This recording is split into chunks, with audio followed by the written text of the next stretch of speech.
आपसे आज बात होगी 10 national standard for teachers. Yes. तो ये पीपल्स पार्टी की गवर्नमेंट के अंदर पाकिस्तान की पॉलिसी का हिस्सा बने थे और 2009 के अंदर ऑफिशियली लॉन्च हुए हैं फरवरी। तो इसके बारे में ज़रा बताइए ज़रा क्या है ये? Sir basically there are 10 national professional standard of teachers in Pakistan, जो government of Pakistan ministry of education के ज़रिए एजुकेशन पॉलिसी में इंट्रोड्यूस कराए गए कि हर टीचर को 10 प्रोफेशनल स्टैंडर्ड्स को फॉलो करना है। ठीक है। हर टीचर को पहला स्टैंडर्ड जो इसका ये है कि मतलब उससे वो किसी लेवल का भी, यूनिवर्सिटी, कॉलेज, स्कूल, मोंटेसरी, किसी लेवल के भी? डेफिनेटली, चाहे वो प्राइमरी स्कूल में पढ़ाता हो, सेकेंडरी में पढ़ाता हो, यूनिवर्सिटी में पढ़ाता हो, कॉलेजेस में पढ़ाता हो, मदरसे में पढ़ाता हो, अगर वो एक उस्ताद है, एक वो टीचर है, तो उसको इन स्टैंडर्ड्स को फॉलो करना है। तो बताइए कौन कौन से ये?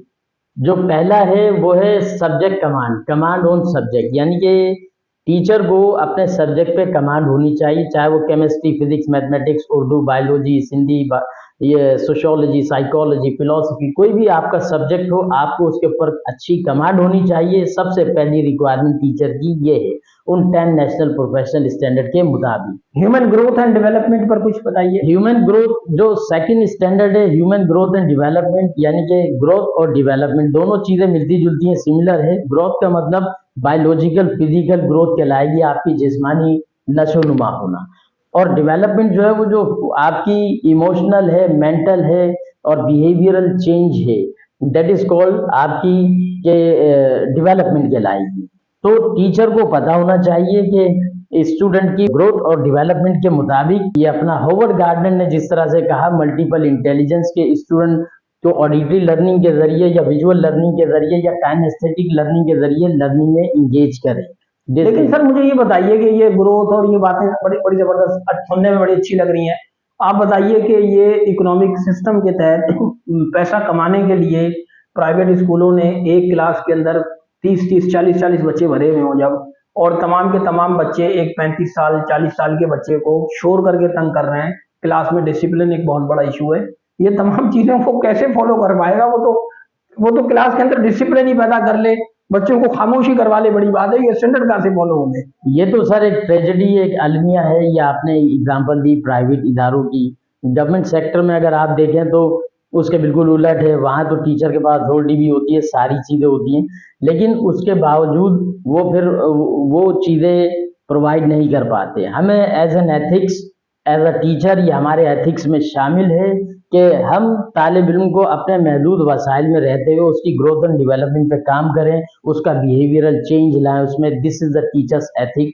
तो इसलिए ये इन्होंने यहाँ पे मेंशन किया है कि आइडियल टीचर का जो है वो ये स्टैंडर्ड होना चाहिए। Knowledge of Islamic ethical values, definitely knowledge of Islamical ethical values, क्योंकि पाकिस्तान एक इस्लामिक समझ में आ रहा पढ़ के, इस्लाम आइन के मुताबिक तो खैर कम से कम इस्लामिक स्टेट है और वैल्यूज को अमल करता है।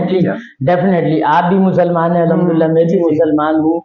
बीइंग मुस्लिम टीचर, हमारी जिम्मेदारी ये है कि हम इस्लामिक एथिक्स को, इस्लामिक वैल्यूज को उजागर करें तालिब इल्मों में। चाहे आप केमिस्ट्री पढ़ा रहे हैं, फिजिक्स पढ़ा रहे हैं, लेकिन टच होना चाहिए इस्लामियत का।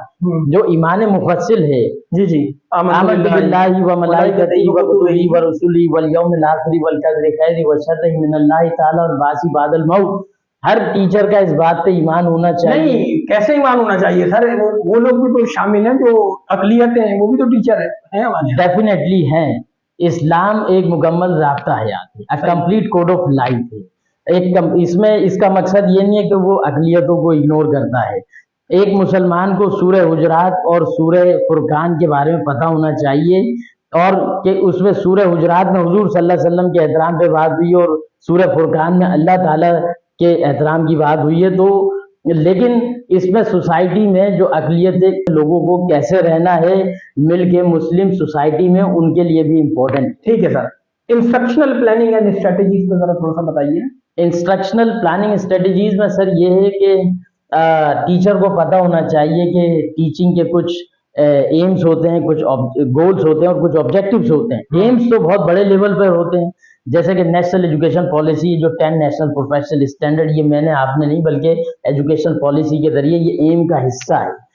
और गोल जो है वो उससे और ज़रा कम आ जाए तो आप स्कूल लेवल के ऊपर जो लीडरशिप का जो मकसद होता है वो गोल कहलाता है कि हमें अपने स्कूल में बच्चों को पढ़ाना चाहिए, उनकी तालीम और तरबियत, उनकी ग्रोथ एंड डेवलपमेंट में काम करना चाहिए, एक अच्छा इंसान बनाना, ये गोल हो गया। और ऑब्जेक्टिव जो है वो कंक्रीट लेवल पे होते हैं, गोल के मुकाबले में सब्जेक्ट लेवल पे होते हैं। टीचर जो है वो अब 4 ऑब्जेक्टिव सेट कर रहा है या 5 ऑब्जेक्टिव सेट करता है क्लासरूम में, उन ऑब्जेक्टिव्स के मुताबिक वो अपने ऑब्जेक्टिव को हासिल करने की कोशिश करता है हर लेक्चर में, हर पीरियड में। तो यहाँ पे जो है टीचर को पता होना चाहिए कि उसके क्या सेट ऑफ गोल हैं, उसके मुताबिक उसको अपनी स्ट्रेटेजी करनी चाहिए। पांचवा नुक्ता है असेसमेंट। असेसमेंट जो है वो ज़ाहिर है असेसमेंट फॉर लर्निंग है, एज लर्निंग है, ऑफ लर्निंग है। टीचर को पता होना चाहिए कि फॉर्मेटिव असेसमेंट क्या होती है या समेटिव असेसमेंट क्या होती है, डायग्नोस्टिक असेसमेंट क्या होती है। तो इन असेसमेंट को जहन में मद्देनजर रखे और गाहे बगाहे स्टूडेंट को जो पढ़ा रहा है उनके टेस्ट लेता रहे और उनको फीडबैक देता रहे। तो ये